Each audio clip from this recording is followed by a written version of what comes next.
पे है, which means डॉक्टरों पे बोझ है, उसका 90% इकोनॉमिक बोझ है।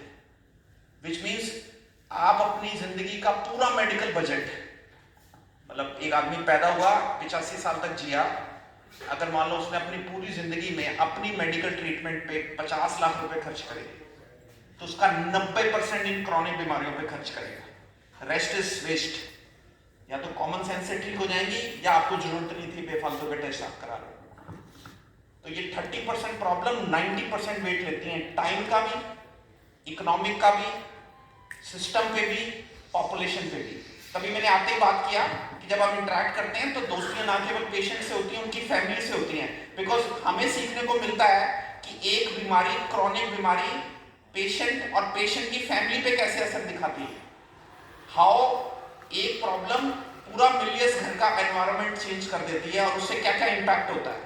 बहुत अच्छी बातें भी बहुत निकल के आती हैं, क्योंकि ऐसे बहुत सारे इंटरेक्शन से हमें पाता है कि किनों के फैमिली मेंबर्स बहुत गुणवंत है, क्योंकि उनकी किस्मत अच्छी है कि उनके बच्चे और बहुएं बहुत अच्छी मिली हैं जो उनकी केयर बहुत अच्छे कर रही हैं। ऐसा भी मैंने बहुत एस्पेक्ट देखा हुआ है कि ये पेशेंट बैठी है व्हीलचेयर पे, मैं यहाँ बैठा हूँ, the sun is standing behind, और मैं एक्सरे देख रहा हूँ। उसको मेरे चेहरे से पता है कि अब ये डॉक्टर बोलेगा ऑपरेशन करा लो, और बेटा यूं कर रहा है कि मम्मी के आगे नहीं बोलना ऑपरेशन।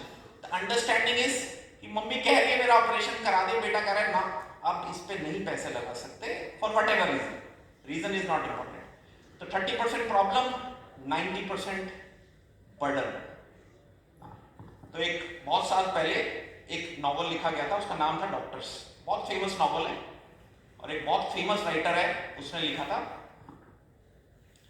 तो 5 लोगों की स्टोरी है। वो 5 लोग बचपन से कॉलेज से मेडिकल कॉलेज आते हैं, फिर मेडिकल कॉलेज से डॉक्टर बनते हैं, डॉक्टर के बाद वो अपनी अपनी स्पेशलिटी करते हैं, फिर अपना कैरियर निभाते हैं। तो it's a story, it's a famous novel. जो इंग्लिश नॉवल पढ़ते हैं उनके लिए मजेदार नॉवल है। तो उसमें एक छोटी सी लाइन है, वो 5 दोस्त जिस दिन मेडिकल कॉलेज एंटर करते हैं, तो अमेरिकन स्टोरी है। तो अमेरिका में मेडिकल कॉलेज है हार्वर्ड, दुनिया का सबसे बड़ा बेस्ट मेडिकल कॉलेज है। तो फर्स्ट लेक्चर होता है, वो 200 लोग एक लेक्चर हॉल में बैठे हैं। तो हार्वर्ड मेडिकल कॉलेज का सबसे बड़ा फेमस डॉक्टर उनको ओरिएंटेशन लेक्चर देने आ रहा है। तो ओरिएंटेशन लेक्चर होता है कि फर्स्ट डे जब आप डॉक्टरी फील्ड में एंटर करते हैं तो आपका जिंदगी बदलती है, बिकॉज नाउ यू चोजन, आपका एक कैरियर है जो आप सारी उम्र उसके साथ रहोगे। We talking about doctor retire भी बहुत लेट होते हैं ना, तो 50-50 60 साल के कैरियर्स के साथ चलते हैं। तो वो पहला लेक्चर है, तो वो आता है, सब लोग साइलेंस है, बच्चे यंग होते हैं ना, 17-18 साल के कॉलेज में गए हैं। तो वो आके ब्लैक बोर्ड पे लिखता है, उन दिनों पुराना नॉवल है तो उसमें ब्लैक बोर्ड पे लिखता है। तो ही राइट्स 26।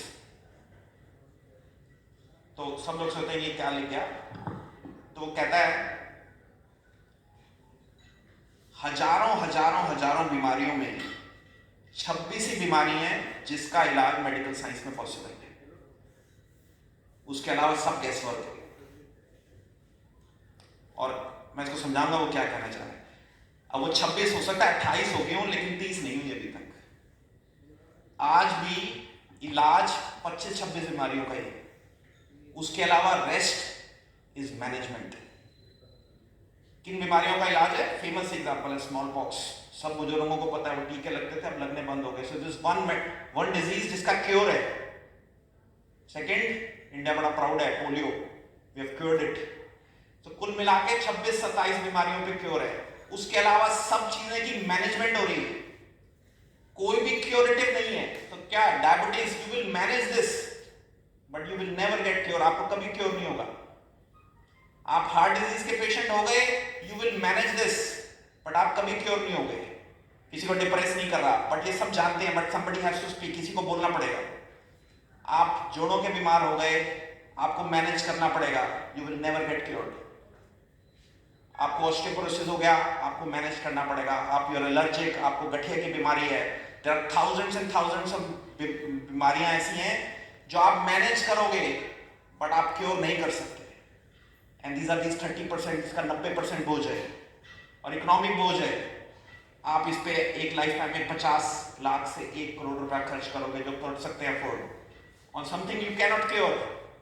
है ना बड़ा इंटरेस्टिंग फैक्ट। कि आप इतना पैसा लगाओगे जिसका कोई क्योर नहीं है। यही किसी प्रॉब्लम को आप किसी इंजीनियर को दे दो, वो कह रहा है आपकी इकोनॉमिक्स बेकार है, डॉक्टरी फील्ड बेकार है, इतना पैसा मैं खर्च करूं तो मैं पुल बना दूंगा, I will cure the traffic problem. आप इतना करके भी क्योर नहीं कर पाए, but this is science, medicine works like this.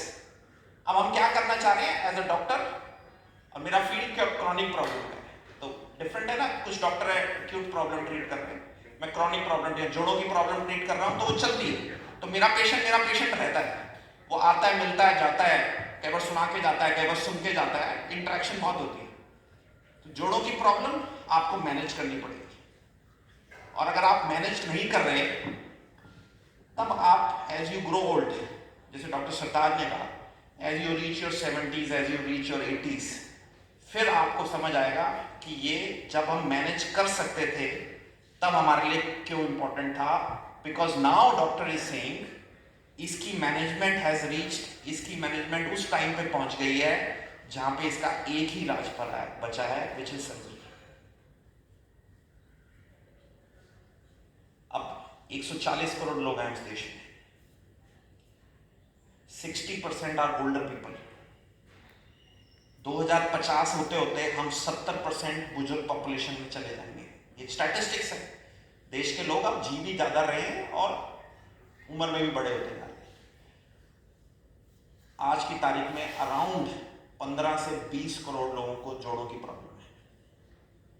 आज की तारीख में अराउंड 2 करोड़ लोगों को घुटना रिप्लेसमेंट